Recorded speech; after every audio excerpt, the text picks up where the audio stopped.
देना, बहुत से ऐसे लोग हैं जो रास पंचाध्यायी के ऊपर प्रश्न उठाते हैं कि कृष्ण था भैया, 16,108 शादियां हुई, गोपियों के साथ में रास करता था। मैं उन लोगों से ज्यादा टिप्पणी तो नहीं देना चाहूंगा, मैं बस एक ही बात कहूंगा कि ये सब बातों को बोल करके अपनी मूर्खता का लक्षण मत दिखाओ, अपनी मूर्खता को मत दर्शाओ। अगर हमको कोई बात पता नहीं उसके बारे में बोलना ये मूर्खों का लक्षण है। मेरे कन्हैया ने 16,108 विवाह किए, उसके बारे में पहले जानो। वो 16,108 जो पत्नियां थीं वो कौन थीं? ना आपकी आंखों में आंसू आ जाएं और आप ये मन से कह बैठो कि मेरे कन्हैया ने ये बहुत बड़ा बलिदान दिया है विवाह करके, तब बात करना। आज मेरे कन्हैया ने महारास लीला करी, किन किन गोपियों के ऊपर कृपा करी, उसका रहस्य ना जान जाओ और आंखों से आंसू ना आए, तब बात करना। ये गोपियां कोई और नहीं है, साधन सिद्धा, मत्स्य कन्या, दैत्य कन्या, ये सब जितने भी वेद के मंत्र हैं ये सब वृंदावन में ब्रज में गोपी बन करके आए हैं। गोपी कोई और नहीं है, गोपी ही इंद्रिय ही कृष्ण रसम पिबती इति गोपी। जो प्रत्येक इंद्रियों से कृष्ण रस का पान करे वही गोपी है। गोपी संस्कृत में गो कहते हैं इंद्रियां, गो माने इंद्रियां और पी माने पिबती, पीना। जो अपनी प्रत्येक इंद्रियों से कृष्ण रस को पिए वही गोपी। और भैया ये गोपी कोई मामूली नहीं है, मामूली नहीं है ये गोपियां। छचिया वरी छाछ पे नाच नचावे, ये गोपियों की ताकत है। आज श्री सुखदेव जी महाराज बहुत सुंदर महारास लीला का प्रारंभ यहां पर करते हैं कि भगवान पिता रात्रि शरदोत्फुल्ल मल्लिका वीक्षरन्तुं मनश्चक्रे योगमायामुपाश्रितः।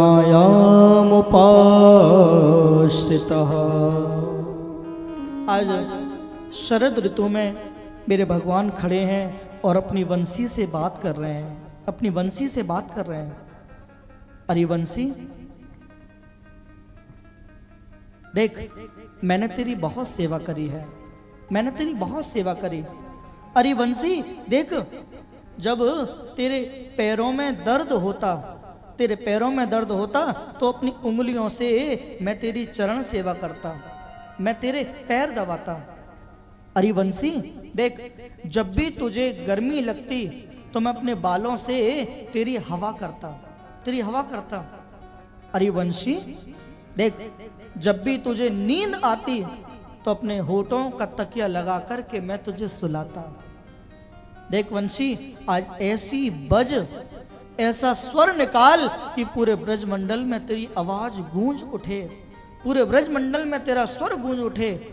तभी मेरे गोविंद ने अपनी वंशी को अपने होठों से लगाया और बहुत ही सुंदर वेणु निनाद वहां पर कर दिया है।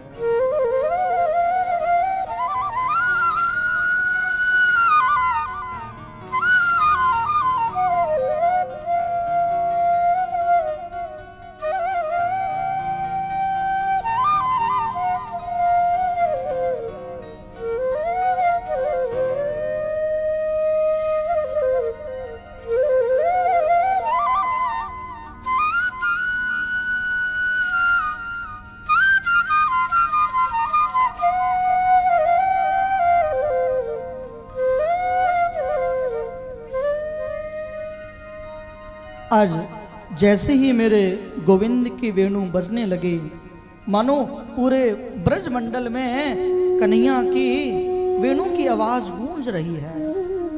भगवान पिता रात्रि ही शरदोत्फुल्ल मल्लिका। ध्यान देना, यहाँ श्री सुखदेव जी महाराज ने महारास लीला का प्रारंभ किया तो सबसे पहला शब्द बोला है भगवान पिता रात्रि। मानो भगवान शब्द से मंगलाचरण करते हैं कि रास पंचाध्यायी में कोई कष्ट ना आए, कोई विपत्ति ना आए। और ध्यान देना भैया, ये यहाँ एक रात्रि नहीं है, ताह रात्रि, ताह मतलब बहुवचन, यहां पर अनेकों रात्रियां हैं। ये जो महारास हुआ ना, ये एक रात्रि नहीं हुआ, ध्यान से सुनना, एक रात्रि नहीं हुआ, ये महारास लीला पूरे के पूरे 6 महीनों तक चली है, 6 महीनों तक। और वो 6 महीने आपके और हमारे नहीं, ब्रह्मा जी के, ब्रह्मा जी के 6 महीनों तक महारास चलता रहा है। ये अलौकिक है ये महारास। शरदोत्फुल्ल मल्लिका वीक्षरंतुम मनश्चक्रे योग माया मुपाश्रिता। आज मेरे भगवान ने योग माया का आश्रय लिया है, उसका आश्रय लिया। जैसे ही कन्हैया की वंशी की आवाज पूरे ब्रज मंडल में गूंजने लगी, ब्रज की गोपियों ने वंशी की आवाज को जैसे ही सुना है, अरे अरे कृष्ण, अरे कृष्ण मुझे पुकार रहे हैं, ये तो मेरा नाम है। एक गोपी बोली, अरे मेरे देखो कन्हैया ने वंशी में नाम बजाया है, ये मेरा नाम है। निशम्य गीतम तदनंग वर्धनम ब्रज स्त्रिय कृष्ण ग्रहीत मानस आजम मुरण्योन्यमलक्षितोद्यमा सयत्र कांतो जबलोल कुंडलाः। एक गोपी अपने घर में झाड़ू सेवा कर रही थी, झाड़ू लगा रही थी, ध्यान देना। जैसे ही झाड़ू लगाने लगी, कन्हैया की वंशी को सुना, वंशी को सुनते ही भूल गई, अरे अरे ये तो मेरा नाम है। झाड़ू को रखना भूल गई, हाथ में झाड़ू को लेकर ही दौड़ पड़ी कन्हैया से मिलने। आ रही हूं कन्हैया मिलने, आ रही हूं गोविंद मिलने। एक गोपी अपने पति को भोजन करा रही थी, और जैसे ही वो पति को भोजन कराने लगी गोपी, कन्हैया की वंशी को सुना, कन्हैया की वेणु को सुना, अरे ये तो मेरा नाम है। पति ने मांगा था 1 चम्मच शक्कर और 1 मुट्ठी नमक डालकर के दौड़ पड़े कन्हैया से मिलने। आ रही हो कन्हैया मिलने। निशम्य गीतम तदनंग वर्धनम। जैसे ही गोपियां चल रही है ना, जा रही हैं, जबलोल कुंडलाः, तो सुखदेव जी महाराज कहते हैं, परीक्षित जो गोपियों की जो कान की जो कुंडल है ना, वो बार बार गाल पे लग रहे हैं, बार बार गाल पे लगते हैं, मानो वो कुंडल भी गोपियों के गाल पे थप्पड़ मार रहे हैं। गोपी जल्दी चल, गोपी जल्दी चल। मानो पैरों की जो पायल है गोपियों की, वो पायल उन्हें कस के दबा रही है, गोपी जल्दी दौड़, गोपी जल्दी दौड़। मानो गोपियों की पायल पैर की सूजन से फंस गई। पायल कह रही है, मैं तेरी जान ले लूंगी अगर तू कृष्ण के पास में दौड़ करके नहीं गई। एक गोपी अपने अपने बेटा को डंडी से पीट रही है, छड़ी से पीट रही है। जैसे ही कन्हैया की वंशी को सुना, अरे ये तो मेरा नाम है।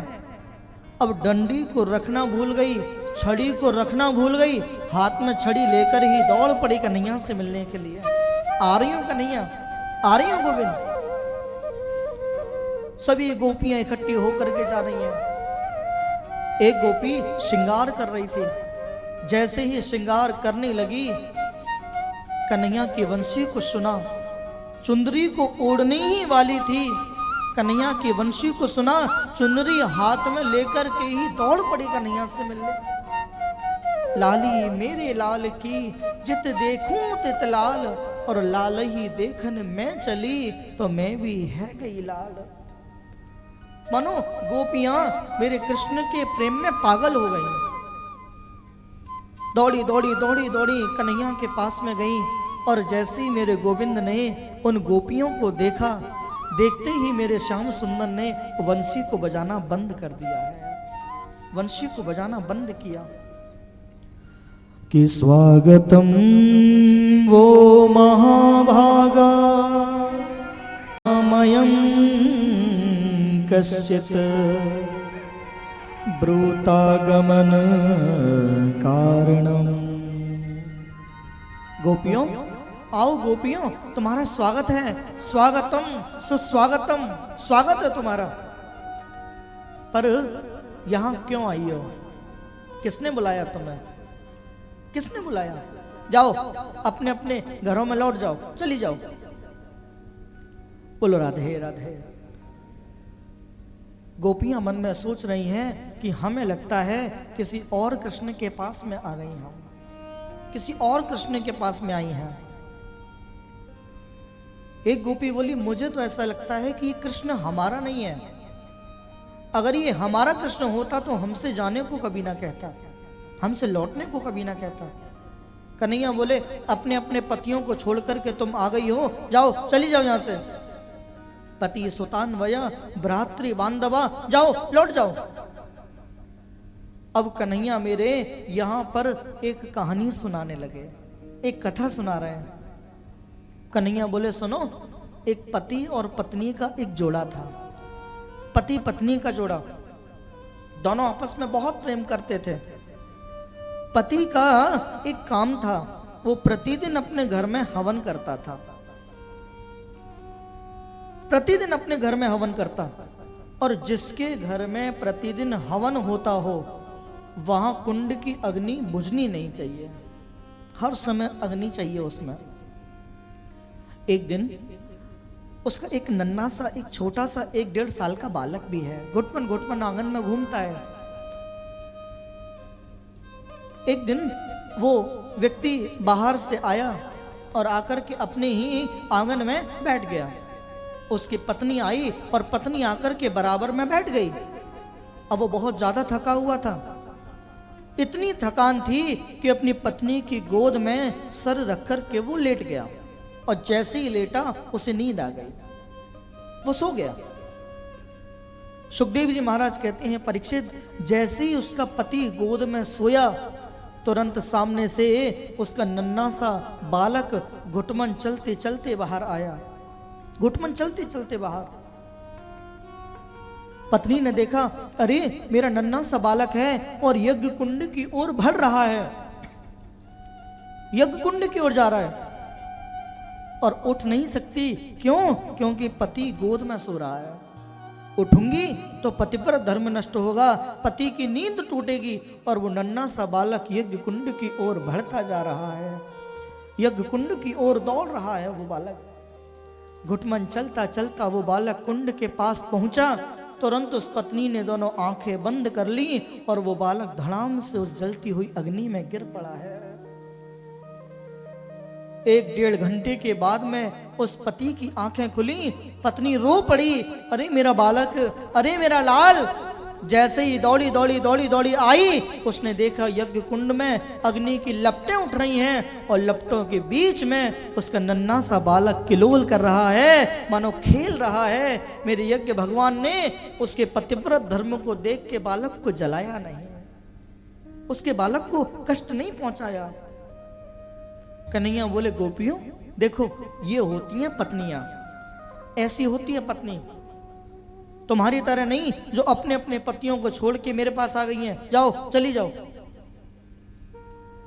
गोपियां बोली, सुनो, ये जो तुमने कहानी सुनाई है ना हमें, ऐसी ऐसी 2-4 कहानी हम पे भी आती हैं, ऐसी ऐसी 2-4 कथाएं हम पे भी आती हैं। बोले सुनाओ। बोले एक पति और पत्नी का जोड़ा था, दोनों आपस में बहुत प्रेम करते थे, बहुत प्रेम करते। पत्नी का एक धर्म था, वो प्रतिदिन अपने पति की पूजा करती थी, उसके तिलक लगाती, उसके आरती करती, उसे भोजन सामने परोसती, प्रतिदिन की है पूजा। एक दिन वो पति अपनी पत्नी से बोला, सुनो, मुझे जरा 1.5-2 सालों के लिए विदेश जाना है, मैं बाहर जाऊंगा।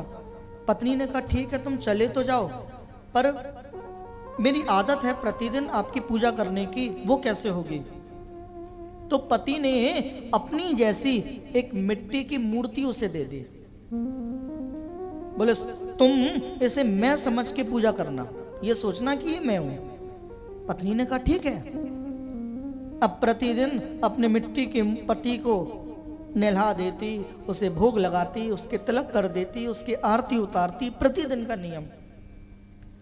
1-1.5 साल के बाद में उसका पति बहुत सारा धन कमा करके लौटा, बहुत सारा धन। दरवाजे पर खड़ा है और दरवाजा बंद है, अंदर पत्नी अपने मिट्टी के पति की पूजा कर रही है, मिट्टी के पति की पूजा कर रही है। और बाहर पति, अरे अरे दरवाजा खोलो, दरवाजा खोलो। पर पत्नी दरवाजा नहीं खोलती। क्यों? क्योंकि मिट्टी के पति की पूजा कर रही है, पति की पूजा कर रही है। और बाहर पति, खोलो खोलो खोलो, लेकिन पत्नी उठ कर के नहीं आई। क्यों? क्योंकि पति की पूजा चल रही है। बीच में उठूंगी तो पतिव्रत धर्म नष्ट हो जाएगा। गोपियां बोली, कन्हैया अब तुम बताओ कि उसे दरवाजा खोलना चाहिए या नहीं खोलना चाहिए। कन्हैया बोले, सीधी सी बात है, जब उसका असली पति लौट करके आ गया तो मिट्टी के पति की पूजा से क्या फायदा। गोपी बोली, चलो आपने ही निर्णय कर दिया। अरे कन्हैया, अभी तक तो मिट्टी के पति की पूजा कर रहे थे, असली पति तो हमारा सामने खड़ा है, परम पति तो हमारा सामने खड़ा है। ऐसे वर को कहा वरूं जो जन्मे और मर जाए, वरिये वर गोपाल जी जैसे चुड़ लो अमर है जाए। कैसा पति। आज मेरे कन्हैया और उन सभी गोपियों के बीच में एक बहुत सुंदर रास हुआ, बहुत सुंदर रास। कई महीनों तक वो रास चला, कई महीनों तक।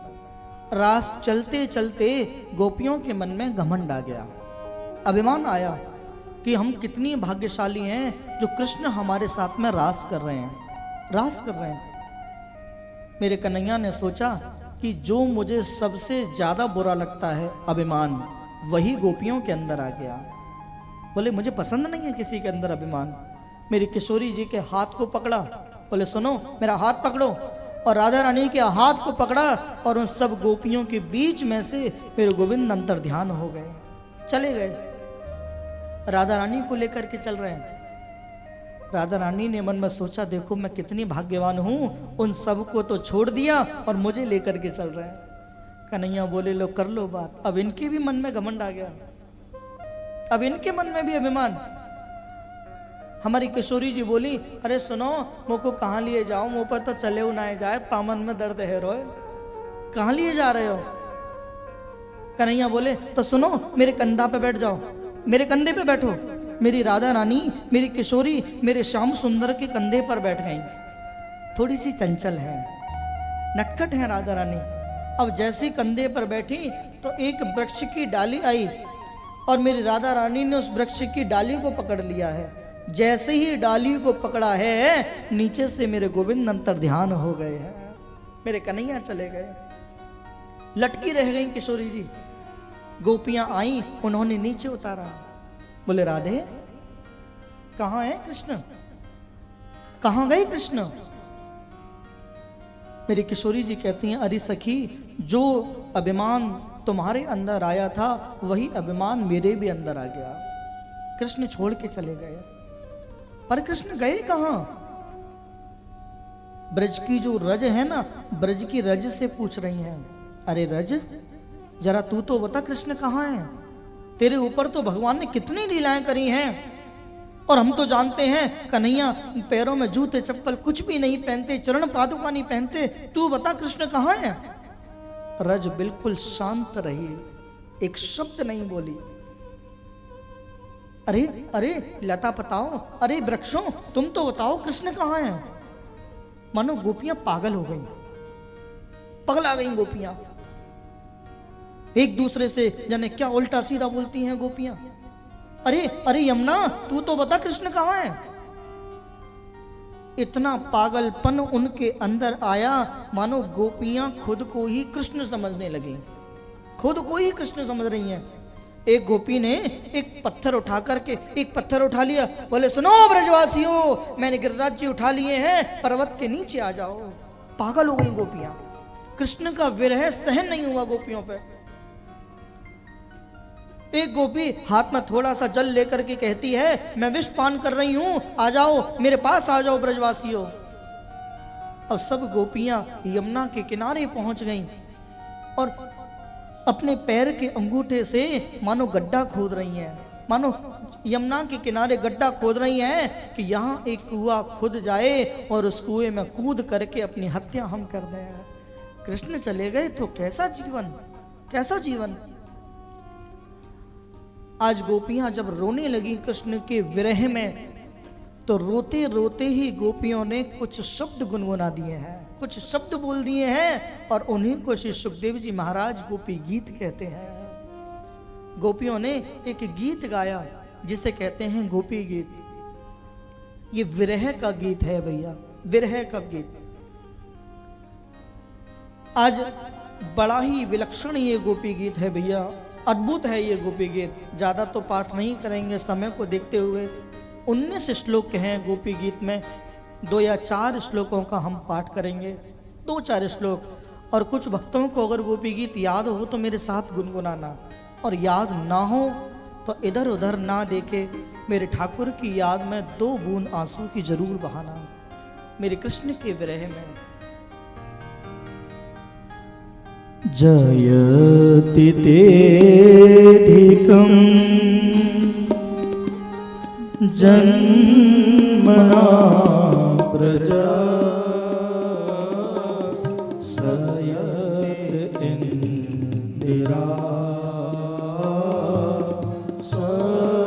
शश्वतत्रहे दयित देशता दीक्षुतावका स्वैकृता सवा स्वाविचिन्वते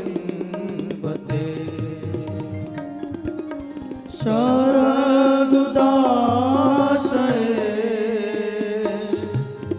साधुजात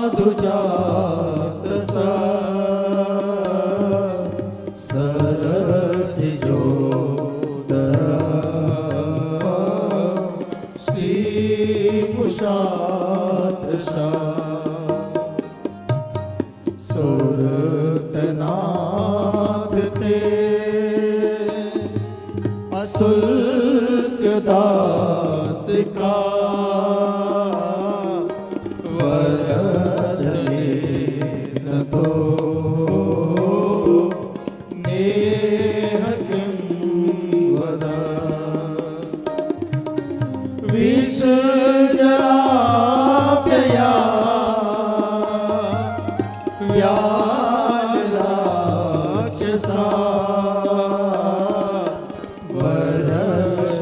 वरश्मारुता वैदुतानला भ्रशमयात्मजा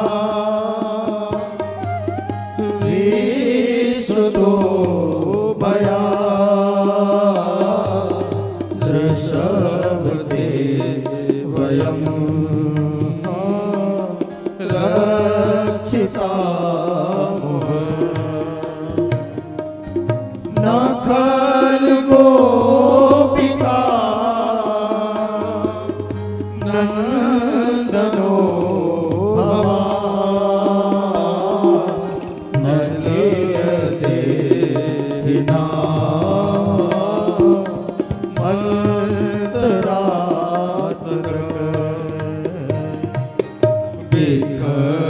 साधितो विश्वगुप्तये सकलदेयिमा सात्वतां कुले विरचिता भयं विष्णुदूर्यते चरणमीयुषा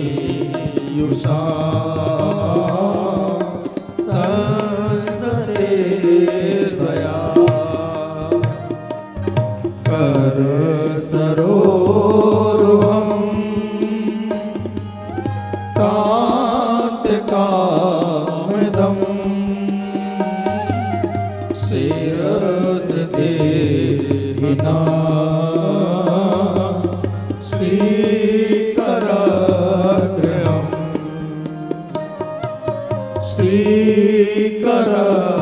श्रीकरगृहम्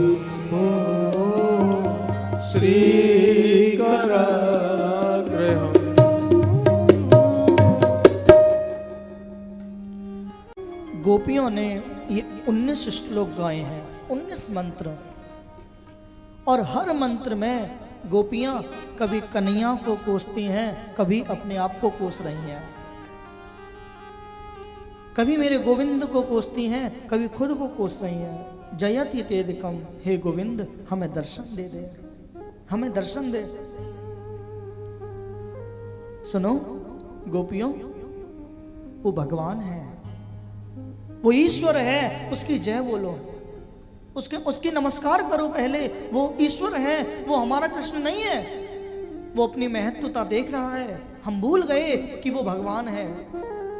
गोपी, हमें ऐसा लगे कि वो कृष्ण इसीलिए छोड़ के चला गया कि हमने उसे भगवान नहीं कहा, हमने उसे भगवान नहीं बोला, शायद इसलिए छोड़ के चला गया। मानो कृष्ण को कोस रही है। लाला, अगर तू वास्तव में भगवान था तो ब्रज में अवतार क्यों लिया तूने? ब्रज में क्यों आया? अगर भगवान ही बनना था तो किसी राजा के घर में अवतार लेता, वृंदावन क्यों मिला तुझे? जयति तेदिकम, गोपी उसकी जय कर पहले, उसे प्रणाम कर पहले, वो रूठ गया है हमसे। श्रयत इंदिरा शश्वदत्त रहे, हर इंद्रियों से गोपियां कृष्ण कृष्ण कृष्ण कृष्ण ही पुकार रही हैं। सुनो, क्यों बचाया तुमने हमें उस कालिया नाग से? क्यों बचाया? कोई एहसान किया हमारे ऊपर? अगर इसी तरीके से तुम्हें मारना ही था, तिल तिल अगर तुम्हें मौत देनी ही थी, तो क्यों बचाया उस कालिया नाग से? क्यों मारा उसे? फणि फलार्पितम ते पदाम्बुजम, बहुत बड़े भगवान समझते हो अपने आप को? हम पागल हो रही हैं तुम्हारे लिए। कितने दिन हो गए तुम्हें ढूंढते ढूंढते, कहां है कृष्ण, कहां है कृष्ण, और तुम कालिया नाग के सिर के ऊपर नाचने के लिए पहुंच गए।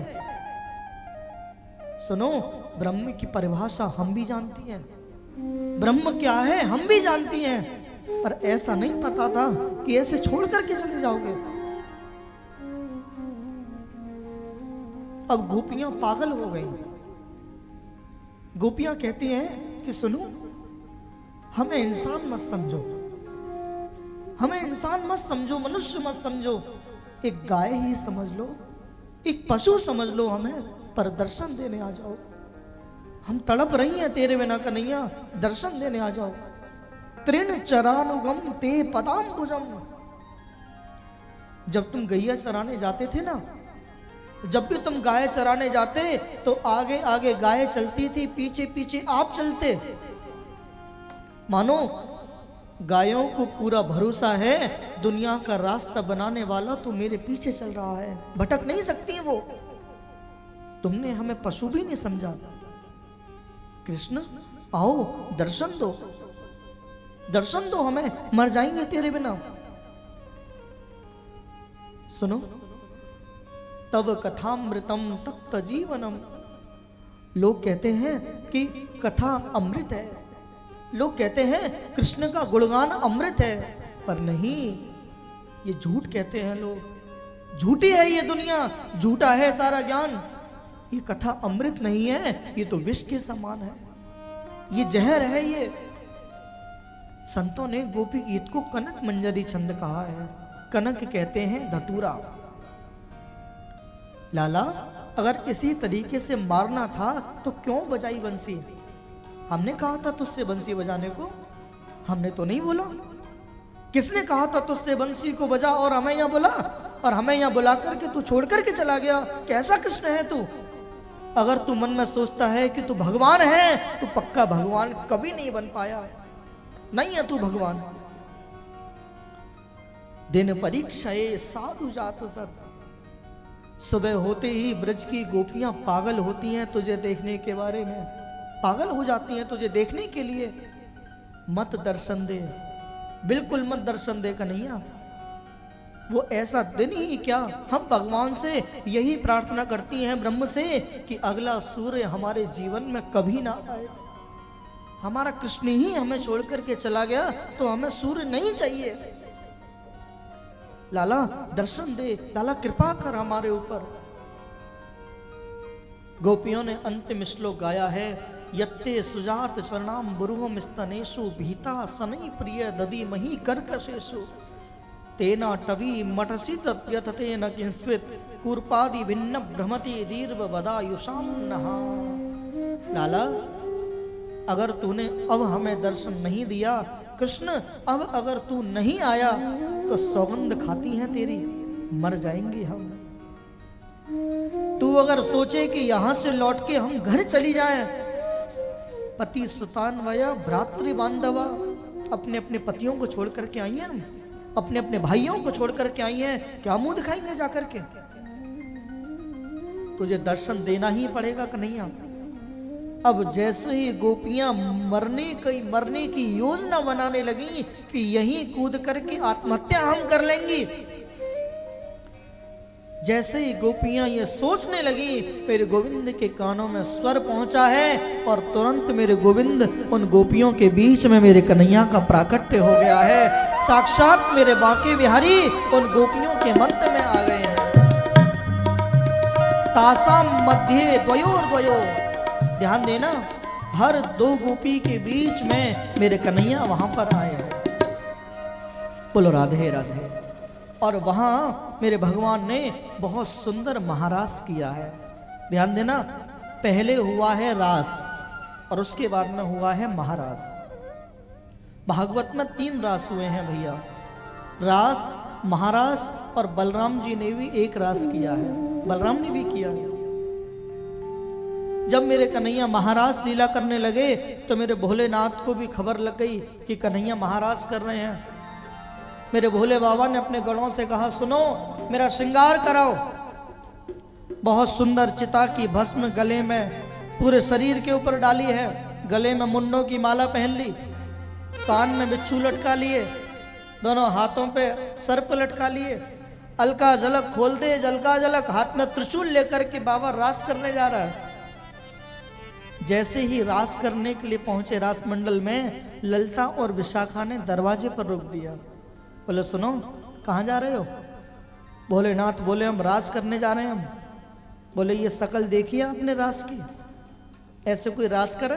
और अंदर पुरुष का जाना वर्जित है, पुरुष नहीं जा सकते। भोलेनाथ कहते हैं कि मुझे अंदर जाना है, रास करना है, कुछ भी करो। बोले गोपी बनोगे? बोले मंजूर है, पर रास करना है।